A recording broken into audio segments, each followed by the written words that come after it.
You know when YouTubers want to be really dramatic, they've got some sad news and all this sort of stuff. They put the studio lights up really high to create those dramatic shadows. They come walking in off scene with a little stool that they've had massively prepared. They sit it down, sit on it and go, oh, let's do that.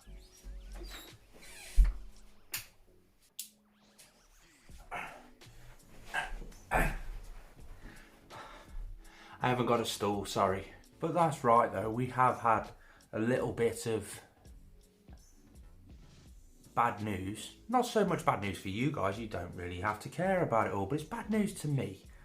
Something quite severe has happened in my life today, and it's going to disrupt me for quite a while. But where there's everything happens for a reason, so there's got to be a reason why. But I've been made redundant today. The company went into liquidation. That's it. Doors closed. You can no longer earn some money.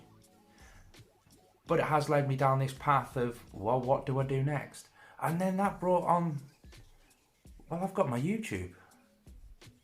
I've got a bunch of amazing subscribers and followers.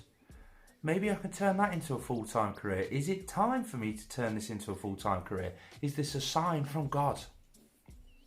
We don't know.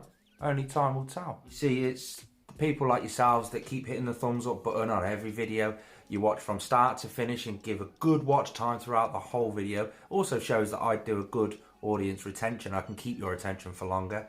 All the people that hit the thumbs up button, the comments down below, that just shows YouTube that there is good engagement. It is a good video. They'll push it out to more people will see it, and then that will make this a full-time income. But I'm not too sure it's quite there yet.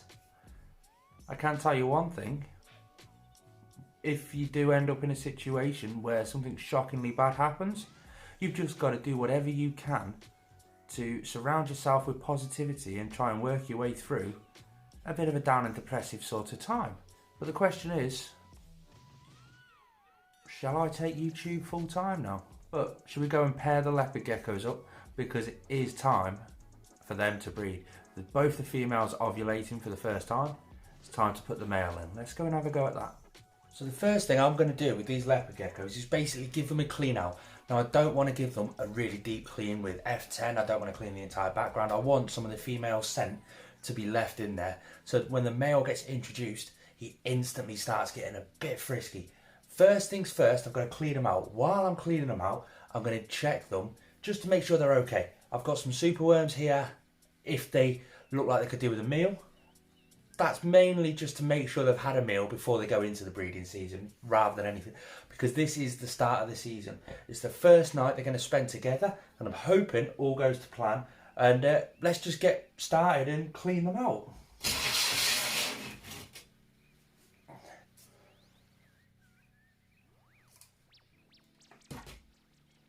Got Donna looking absolutely amazing. Her tail is nice and plump. She's ready. She's ovulating perfect.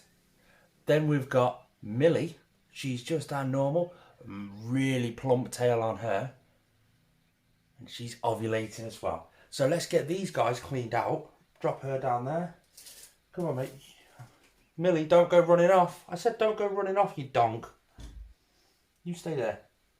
Right, Donna, can you please move so that I can get this sorted?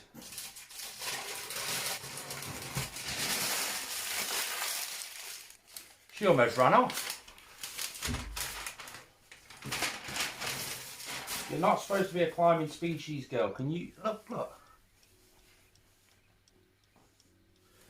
But they're nearly cleaned out. Last piece to go in.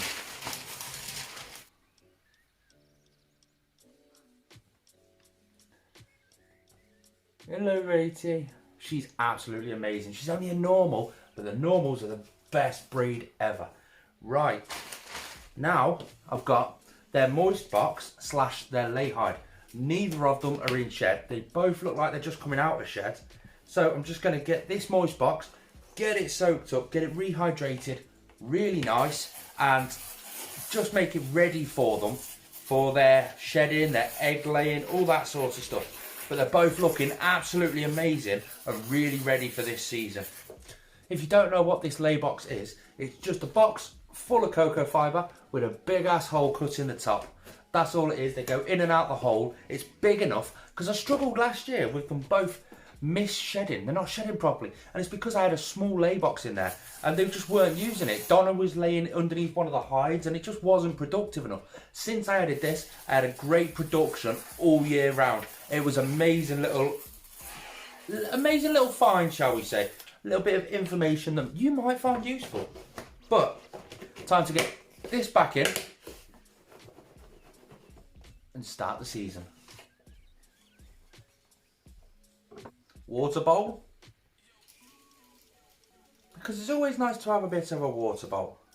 A little dish of calcium so the females can lick at the calcium just to help extra calcium to absorb onto their eggs so they can calcify their eggs great. This is the male normal. He's absolutely amazing. He's got a bald tail just like last season. He's proper chunky. He's ready to breed. Let's introduce him. But first, let's give him a quick meal. Millie just there, sorry, and Donna just there. We've got the male just here. Let's see what happens. She's just splashed out on the heat mat. There's him just over there. He's having a smell around. And you've got Millie over this back corner just here. She'll probably go behind. Yep, she's gone behind. They've smelt each other. He's having a bit of a smell. He knows she's there. Look at this. Here he goes. He's wiping his scent glands all over it. Oh, you won't see much because it's dark over there. But here we go. Are we going to see some courting action? Is his tail going to start vibrating? Does he know what's happening? She's not going back behind there. She is. What's he going to do? He's rubbing his hemipenes all over the floor. That's him spreading his scent glands around. Is she interested? Is she going to come over to him? You can definitely see her.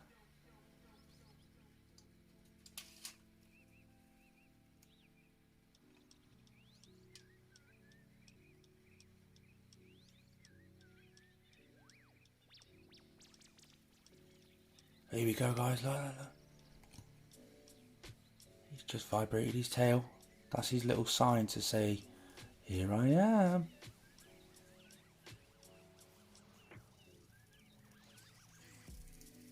Wow, there we go. There's the vibration. It piqued her attention. You can see her. It's just like, oh, yep, okay then. Here he comes. Are we going to see it now, guys? Can get quite brutal. But I'm here if it gets a bit too much. Oh, she's lifted her tail. That's her sign to say she's active, she's willing. His tail's vibrating. Here we go, guys, we're going to see it now.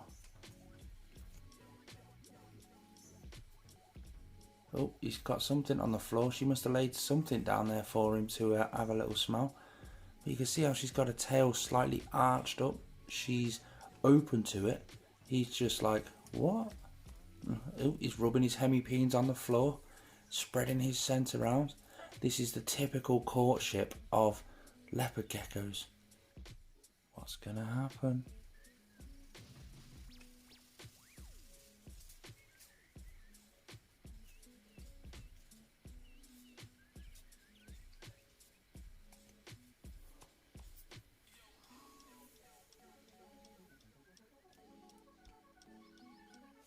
He's found Donna now. He's gone over to, you can see his tail starting to vibrate again.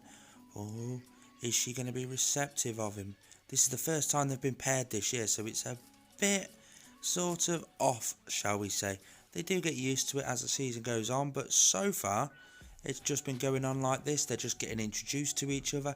Now, fair play to them. I do have a big softbox light shining on them. Donna does have sensitive eyes to the light due to her morph. So I think it's time to just sort of leave these guys to get on with it for the night. I'll drop the hides back in and we'll leave them. I'll keep you all posted on how these guys achieve throughout the season. So that was very interesting. It's always nice when something like that happens. The start of the season has started and that's just amazing. So it'll be interesting to see how that goes on. But it's always wise to surround yourself with positivity when something bad happens. I really am tempted to take YouTube a lot more seriously. I did it way back in January of last year and it worked. All the graphs hit the sky. So I might start doing this full time, or I might go for a job that I have been offered with another bus company. If you are local to me, you obviously know where I'm from, the northwest of England. You possibly heard the company that I used to work for that has gone into liquidation, Holland Transport. It's just one of those things. It happens. You just have to get on with life. Pick yourself up, surround yourself with stuff that you enjoy, and make a plan for the future. There's no point in sitting there getting down and depressed, because that just makes you even worse. That's something I've learnt the hard way. Positivity is always the best thing ever. I'm lucky because I have a ton of good friends and an amazing bunch of followers and subscribers. You guys keep me going. Thank you.